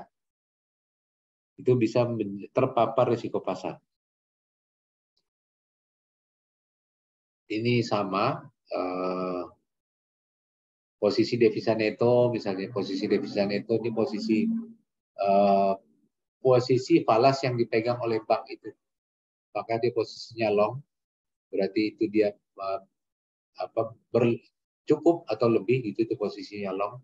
Lalu juga ada short gitu, dia butuh gitu. Dan itu tergantung posisi devisa neto dia dari bank itu, dan itu bisa terpapar risiko pasar. Ekuitas tadi sama, available for sale ini berarti dari trading book itu terpapar dengan risiko kalau terjadi perubahan nilai di pasar yang bisa berdampak ke posisi trading book. Aset keuangan sisa jatuh tempo di atas 1 tahun. Kewajiban keuangan sisa jatuh tempo di atas 1 tahun. Ini yang tadi, yang komitmen dan kontingensi. Jadi misalnya tadi saya udah komit kasih ke nasabah limit 1 miliar, nasabahnya ternyata cuma narik 200 juta. Berarti masih ada kewajiban keuangan gitu ya, walaupun itu sifatnya plafon yang belum ditarik oleh nasabah. Gitu. Dan itu bisa terpapar risiko kan sebetulnya, karena kalau misalnya gini, ada perubahan suku bunga gitu ya, ada perubahan suku bunga sehingga bank itu mengalami penurunan dana gitu ya, dananya turun, nasabahnya pindah, kan nanti dia punya kewajiban, sisa kewajiban yang harus dipenuhi. Dan kalau nanti misalnya ternyata tidak bisa dipenuhi, terpaksa banknya mungkin akan cari pinjaman lagi gitu ya untuk mengcover kewajiban dia. Dan itu berarti nanti akan berdampak pada besarnya bunga yang harus dibayar gitu ya.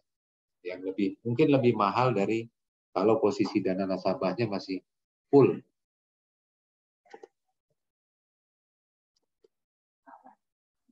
Nah, ini penerapannya, pengawasannya mirip dengan risiko kredit. Mulai pengawasan aktifnya itu mulai dari komisaris dan direksi, harus ada kebijakan penetapan limit gitu ya. Dan misalnya yang paling gampang itu adalah dealer. Dealer itu orang-orang yang melakukan transaksi trading tiap hari. Di bank itu ada dealer gitu ya. Kalau dia bertransaksi tanpa limit, maka dia bisa mengalami kerugian terus-menerus. Jadi dibatasi misalnya dia hanya boleh trading setiap hari dengan nominal 2 miliar. Berapapun dia untung atau rugi, hari itu harus ditutup. Jadi maksudnya transaksinya ditutup. Kenapa? Karena kalau didiamkan, nanti kerugiannya bisa makin besar. Jadi sekarang bank membatasi dengan limit. Dan setiap orang misalnya hanya boleh trading sampai dengan limit 2 miliar gitu. Itu pembatasan limit. Ada proses identifikasi, harus punya sistem informasi yang bagus karena bank itu harus mengakses terus-menerus posisi keuangan dia. Dan juga ada sistem pengendalian intern seperti audit dan lain-lain. Ini mengenai manajemennya, pengawasannya, kebijakan tadi, dia harus punya kebijakan sama seperti risiko kredit. Bank itu harus juga memiliki kebijakan prosedur untuk risiko pasar.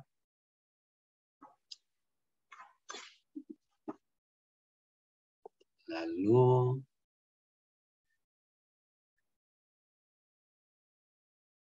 ya ini kebijakannya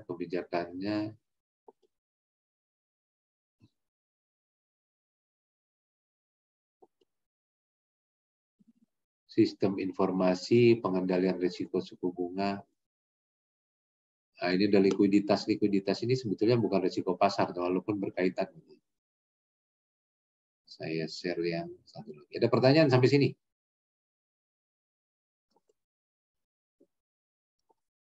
Halo? Ini orangnya masih pada ada nggak nih? Ada, Pak. Ada, Pak. Aku, Pak.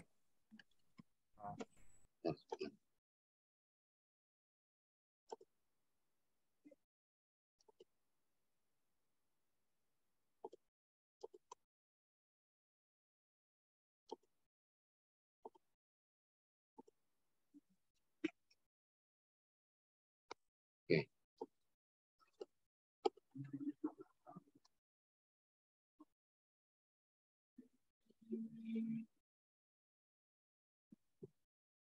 Ini sama, saya cuma mau kasih gambaran lebih realnya gitu ya. Dan secara definisi lebih gampang.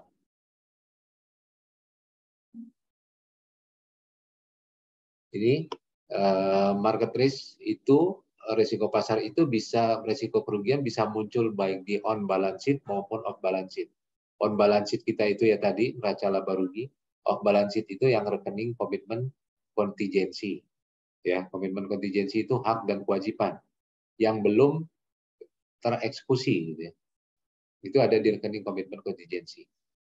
Dan semuanya itu bisa terdampak oleh pergerakan harga pasar.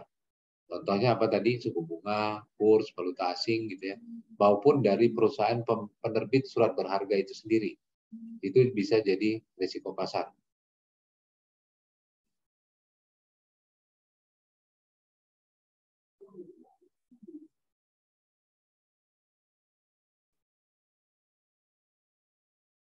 Nah, exposure bank, exposure ini semacam portofolio dari suatu rate yang ditetapkan pasar seperti suku bunga, timbul sebagai akibat salah satu dari traded market risk.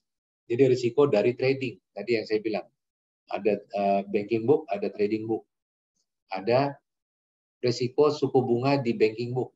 Tadi misalnya antara nasabah, suku bunga kepada kredit yang diberikan, dan suku bunga yang dibayarkan ke nasabah funding.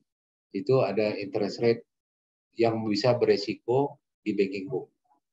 Tapi di trading book juga beresiko di ini trading market risk ya. Jadi kalau dia aktif memiliki surat berharga dengan tujuan untuk dijual kembali. Nah, ini yield curve. Yield curve ini menunjukkan hubungan antara suku bunga efektif dengan tanggal jatuh tempo suatu investasi. Gitu ya. Misalnya jatuh temponya 10 tahun, ini suku bunganya sekian, 6%. Gitu ya. Ini yieldnya hasil yang diberikan. Kalau dia jangka waktunya misalnya 6 bulan, suku bunganya 5%. Jadi menunjukkan hubungan antar tingkat suku bunga efektif dengan tanggal jatuh tempo suatu investasi. Ini yield yang dimaksud dengan yield. Nah, ini credit market risk. Tadi ini adalah kerugian yang ada di trading book. Ya, jadi bank itu bersedia menanggung credit market risk dengan tujuan untuk mendapatkan keuntungan. Gitu yang ada di trading book. Nah, ini contoh. Contoh ini. Obligasi itu, misalnya ada satu obligasi kita investasi gitu ya dengan suku bunga tetap nih. Nilai obligasinya 100, suku bunganya misalnya 5%. Jadi setiap tahun kita akan terima 5% dari 100. Ternyata dalam perjalanan waktu suku bunga pasar meningkat jadi 6%. Sementara si obligasi sendiri tetap membayar dengan 5%. Jadi yang terjadi adalah nilai obligasinya akan turun jadi misalnya menjadi 95. Ini berdasarkan market. Nilainya akan menjadi 95. Kenapa? Karena obligasinya cuma membayar 5, sementara di pasar suku bunga sudah 6. Jadi dia kan mending nggak usah investasi di obligasi ini, tapi dia langsung taruh di pasar dengan suku bunga 6%. Begitu juga, ternyata di market suku bunga turun menjadi 4%. Sementara obligasi kita tetap membayar 5%. Maka nilai dari obligasi kita akan meningkat misalnya menjadi 105. Nah, ini kan sebetulnya resiko dari nilai obligasinya itu bisa berubah-ubah. Gitu ya. Kalau adanya di trading book tadi. Ternyata obligasi ini kita beli bukan untuk sampai dengan jatuh tempo. Tapi kita beli untuk tujuan dijual kembali. Nah, bank ini akan mengakui ini fluktuasi harga ini dari 95 jadi 105 gitu. Sebagai keuntungan atau kerugian dari 100. Berarti ya kira-kira bedanya ya trading book sama banking book. Ya. Nilai obligasinya kan bisa berubah-ubah bergantung dengan suku bunga pasar. Gitu ya. Suku bunga pasar naik jadi 6%, nilai obligasi kita turun. Ini jadi kerugian. Tadinya 100, sekarang jadi 95. Suku bunga turun, pasar turun jadi 4%, nilai obligasi kita naik jadi 105. Ini jadi keuntungan, diakui juga. Jadi setiap hari diakui itu. Sebagai keuntungan atau kerugian. Karena tujuannya apa? Untuk dijual kembali. Bukan dimiliki sampai dengan jatuh tempo. Nah ini. Bank ingin beli obligasi, gitu ya.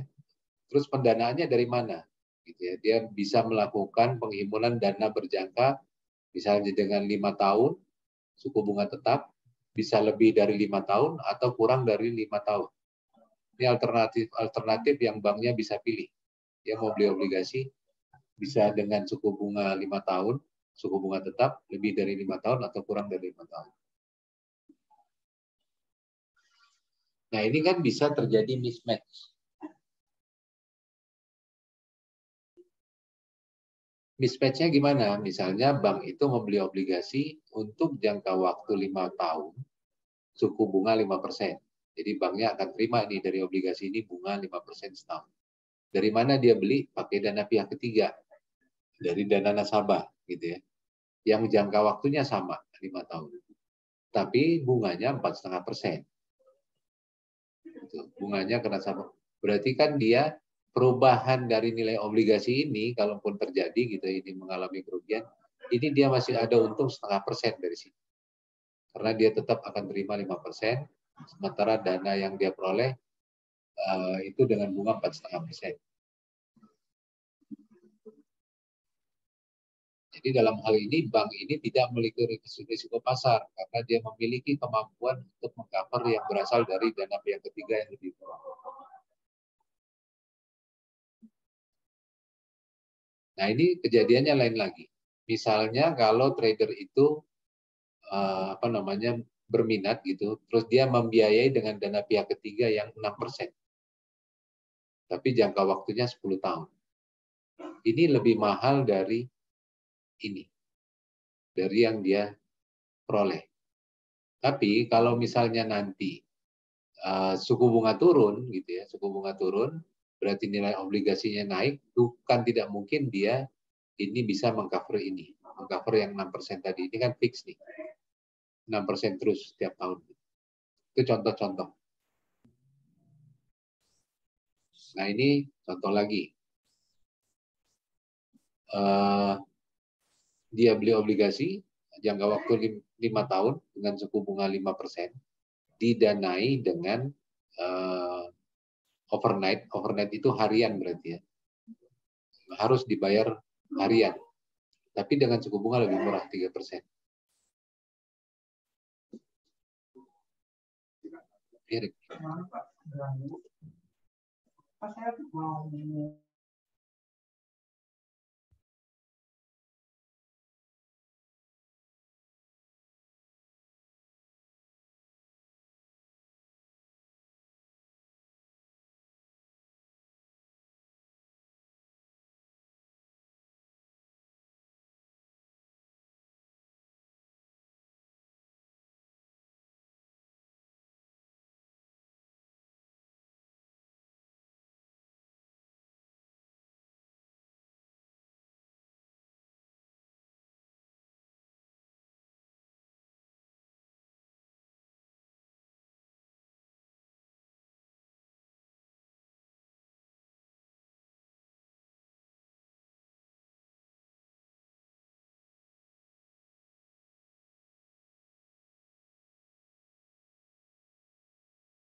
Oke, sorry ada interupsi.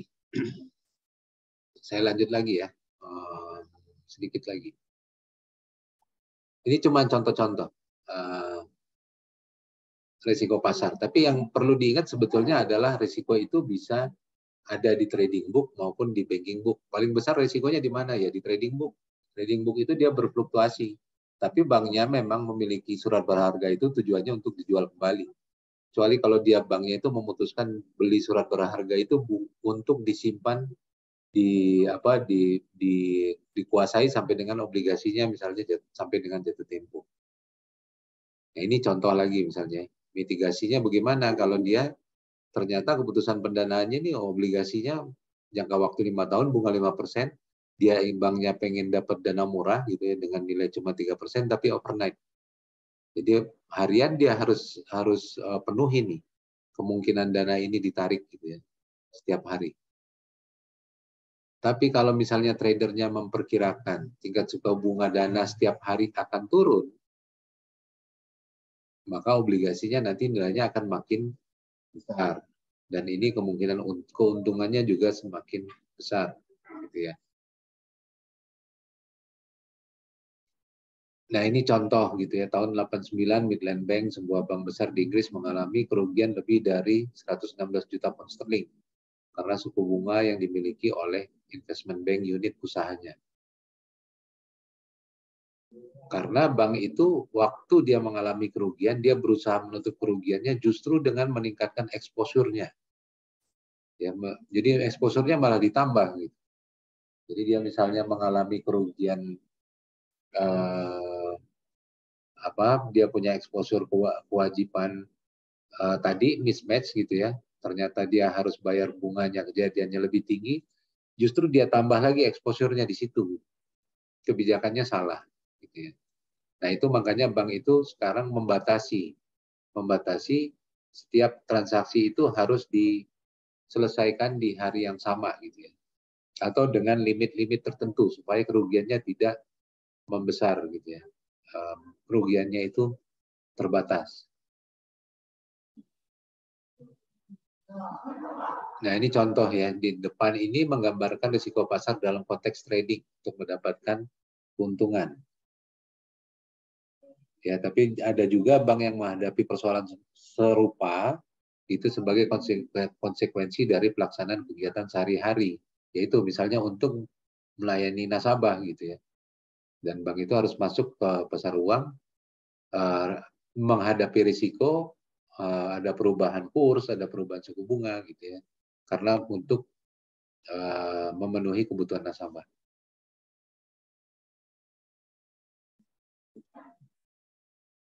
Nah, ini kalau misalnya short funding gitu. Short funding ini ada nasabah KPR yang umumnya jangka panjang. Banknya akan terima 5 tahun suku bunga tetap dari nasabah KPR yang membayar. Dan tapi banknya ini sekarang membayar ke deposan berdasarkan tingkat suku bunga misalnya dari BI, sesuai acuan dari BI, tingkat diskonto dari BI.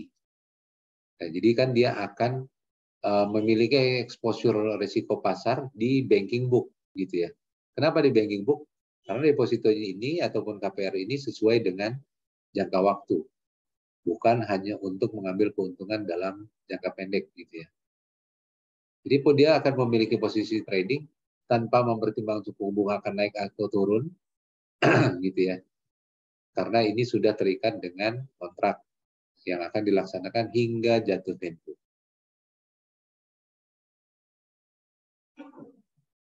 Nah, ini untuk menghindari posisi trading yang bersifat terpaksa, bank melakukan matching suku bunga pendanaan dan kreditnya. Jadi untuk melindungi nilai ya, ada perubahan suku bunga dilakukan matching supaya tidak mengalami kerugian.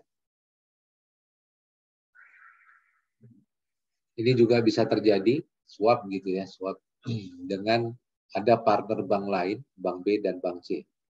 Gitu ya. Jadi untuk mengcover risiko, misalnya bank ini memberikan KPR, dia akan terima dalam waktu 5 tahun suku bunga tetap, dan bank ini juga bank ini juga meminjam dari bank lain gitu ya, dengan suku 5 tahun dengan suku bunga tetap.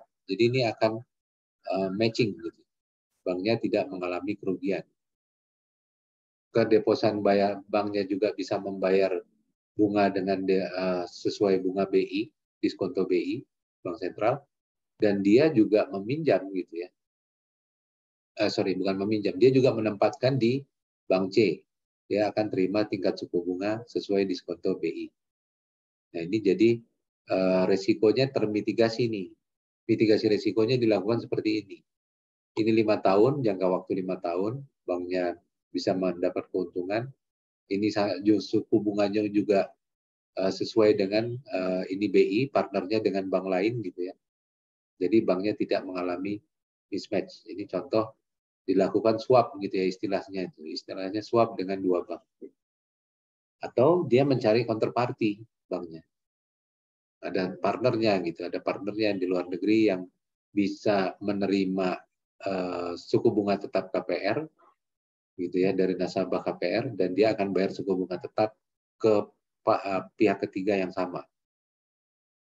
Atau dia bisa membayar deposito dan dia akan terima bunga deposito dari counterparty yang sama. Ini kalau dia punya counterparty tersendiri gitu ya. Ada pihak lain yang ikut menjadi counterparty bank. Misalnya bisa jadi dia bank lain di luar negeri. Ini contoh lagi kasus di banking book gitu ya, bukan di trading book, di mana American Saving and Loan Association (SNL) ini adalah pemberi kredit perumahan. hingga tahun 80-an SNL ini asosiasi yang mengalami bencana risiko akibat tingkat suku bunga dalam banking book yang menimpa industri dari mortgage ya, perumahan. Sehingga perusahaannya mengalami kerugian dan pemerintah Amerika turun tangan membail out gitu ya dengan USD sebesar 500 miliar dolar. Ini contoh penyelesaian yang dilakukan. Nah ini SNL tadi terima KPR dari nasabah dengan 5,5%, bayar fix ke market 4,5%. Gitu ya, fix 4,5%, trade dari nasabahnya tidak fix. Sementara marketnya dia bayar ke marketnya 4,5% fix.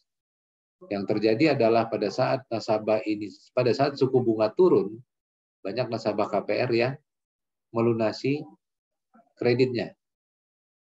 Begitu dia melunasi kreditnya, dia tidak bisa bayar yang fix 4 tahun ke market. Gitu ya. Itu makanya kadang-kadang kalau kita ingin lunas dipercepat untuk kredit jangka panjang, itu dikenakan penalti. Karena ada pihak lain yang terkait di belakang itu. Gitu. Dan banknya bisa terpapar risiko.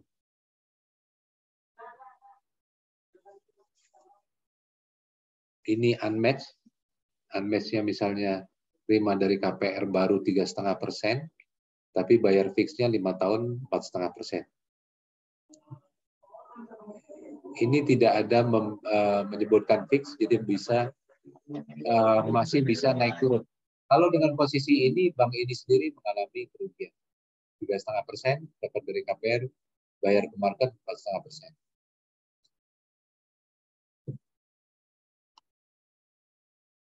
Potensi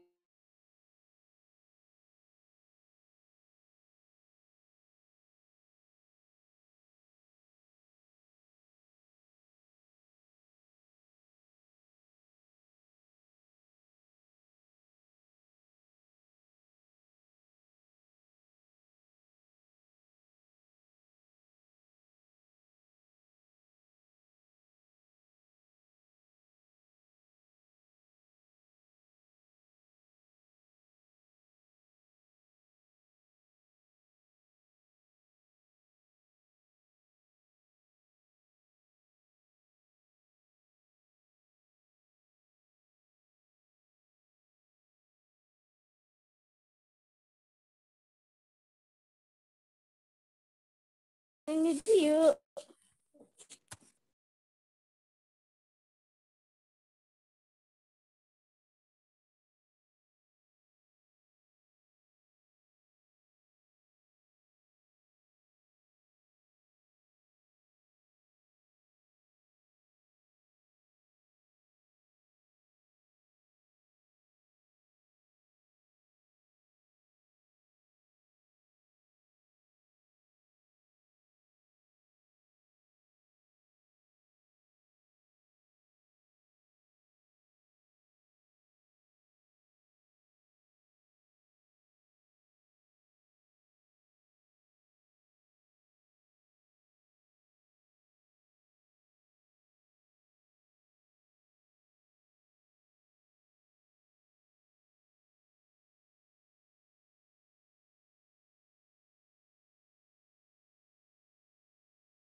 Oke, sorry, ada interupsi lagi. Ada pertanyaan sampai sini? Ini sudah di akhir materi. Silakan yang mau bertanya.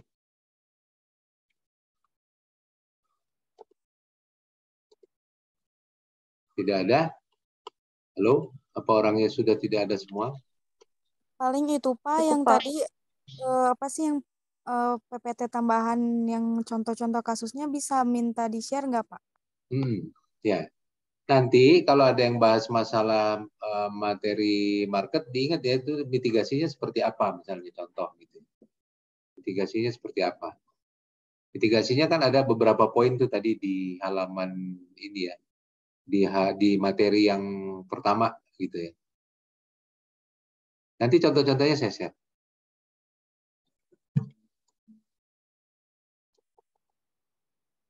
Baik Pak, makasih. Oke, kalau nggak ada lagi, kita tutup aja ya. Terima kasih. Selamat malam. Assalamualaikum warahmatullahi wabarakatuh.